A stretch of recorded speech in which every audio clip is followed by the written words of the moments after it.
சில நேரங்களில் வாழ்க்கை மிகவும் நீண்ட இருளாகத் தோன்றும். நாம் எதற்காக இந்த சோதனையை அனுபவிக்கிறோம் என்று புரியாது. மனிதர்கள் புரிந்து கொள்ள மாட்டார்கள். ஆனால் அல்லாஹ் எல்லாவற்றையும் அறிவான்.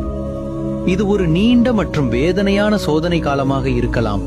ஆனால் நினைவில் கொள், அந்த சோதனையின் பின்னால் அல்லாஹ்வின் உதவி மறைந்திருக்கிறது. ஒரு முஃமின் மனம் உடைந்தாலும் அவன் துஆவை விடமாட்டான். ஏனெனில் அவன் அறிந்திருக்கிறான், அல்லாஹ் ஒருபோதும் தனது அடியாரின் அழுகையை வீணாக்க மாட்டான். பிரார்த்தனை செய்வதில் ஒருபோதும் சலிப்படையாதே. நீ கைகளை உயர்த்தி துஆ செய்த ஒவ்வொரு தருணத்தையும் அல்லாஹ் கேட்டுக்கொண்டிருக்கிறான். நாம் நினைக்காத நேரத்தில், நாம் எதிர்பார்க்காத விதத்தில் அல்லாஹ் துஆவிற்கு பதில் அளிப்பான். அதனால் இன்று உன் கண்களில் கண்ணீர் இருந்தாலும் பரவாயில்லை. அந்த கண்ணீரை பார்த்து அல்லாஹ் உன் வாழ்க்கையை மாற்றிவிடலாம். துஆ செய். அல்லாஹ்வின் கருணை நிச்சயம் வரும்.